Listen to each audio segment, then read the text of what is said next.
Hello, lords and ladies. Today we're going to learn a lot about the Mongols, a Eurasian tribe that comes through and tries to conquer China in 1200s. They're pretty strong until they're defeated in 1368. So our objectives for the day are to be able to discuss the forces that lead to their rise and to their fall.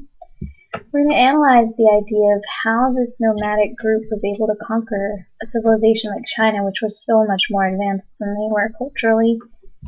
And we're also going to explain the significance of the Mongol defeat in Japan, meaning why is this defeat so important to what's going to happen with the Mongols. So these are the objectives that we'll be looking at over the course of the evening.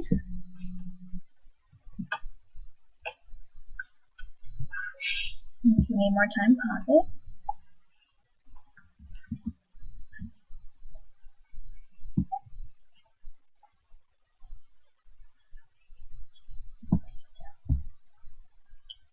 Okay, so we want to look a little bit at geography of the area where the Mongols live, because the Mongols came from Central Asia. They came from what were called the steppes of Central Asia. The steppes are these hugely expansive, really dry grasslands, and they're so dry that you really can't farm them. So anyone who lives there has to adapt to the environment. So the climate there forces the Mongols to rely on herds. They become expert horsemen, and they are nomadic as a result. This environment is very, very harsh to live in. It's cold, it's difficult to find the things that you need. There's no resources there, they're very difficult to find. And so the Mongols have to protect what they do have. Their skill with horses makes for a fine defense and a fine military and fierce warriors. So you're going to see that geography has tremendous effect. I'm going to show you a picture, and if you need more time to write some of this, pause it now. But we're going to look at a picture of the steppes, what they look like now, and you'll see that it's dry, very, sparse, very little in the way of population. You see some tents there in the picture. This is the area that the Mongols came from, so there's not much there. Okay. Well, how are they organized then? Because these people obviously was able to live in a very difficult area, so they have to have some kind of society. What you're going to see is the Mongols live in clans. Okay, they are steppe nomads traveling together, and the clans, each member of any clan would say that they were descended from a common ancestor. So you're going to see that one in the Khan is the ruler. So in 1206, Temujin takes the title. Now Temujin is who's going to become Genghis Khan, and that means the universal ruler. He's interesting because he builds up the military and he conquers a ton of Asia by using the Chinese technology and the Turkish technology. So getting access to their technologies helped Genghis get what he needed. We need to write more, pause. Let's take a look at Genghis Khan. Not exactly the friendliest looking fella. When you're talking about how these Mongols lived, they really had to follow their herds over the steppes. So they need their animals for food, for clothing, for housing. So their diet consists mainly of meat and the milk that comes from their animals. They make their clothes, from the skins and the wool of the animals, and they live in these portable tents. They call them yurts. So this is a difficult lifestyle. Clans, their leaders need to be very, very strong, and so you're going to see that Genghis Khan, in creating his empire, creates the Khanate, and what that means is you start to see as they go through and conquer, one of his descendants becomes the leader of the area. So Kublai Khan is going to control the Khanate of China, Korea, and he tries to complete the conquest of Japan, all of China, Korea. Hulagu controls the Persian side of what becomes the Mongol Empire, and Batu, he set up the Golden Horde, and they were called that because their tents were golden in color. And he conquers what is Russia in 1236. The Mongol effect on Russia is that it isolated Russia and kept it from the rest of Europe, which kept it from developing. And think about in your head what the potential problems are when you're ruling an empire this size, based on what we've talked about with other civilizations. Here's a picture of Kublai Khan, so you can see what he looked like. Okay. Now, knowing what we know thus far about the Mongols, you know that they're living in very difficult terrain and that they are constantly moving. Well, when the Mongols go through and take over much of Asia, they then really do settle and create this sense of peace and stability. And what's nice about the Mongols, in terms of their own development and how they're going to develop, they tolerate the beliefs of the people that they conquer. They don't try to change them, and they actually even adopt some of it. So you're going to see that. That helps enhance their culture. The Mongols do try also to secure the Silk Roads.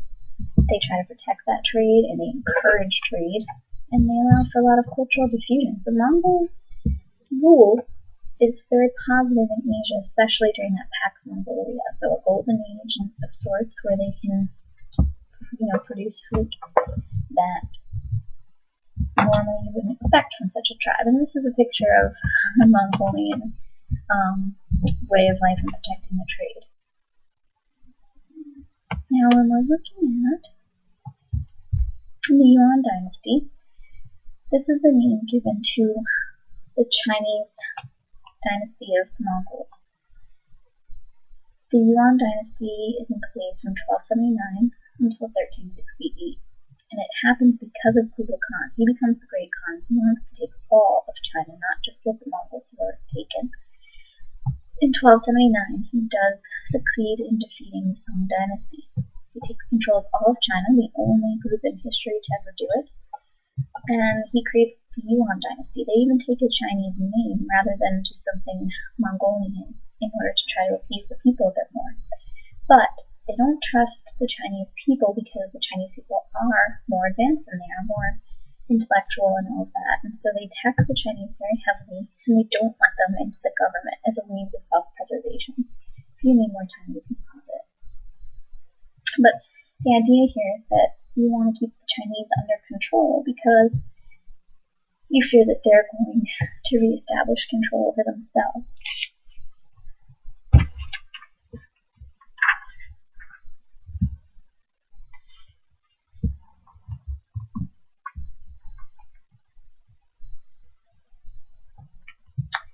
Okay, when we're looking at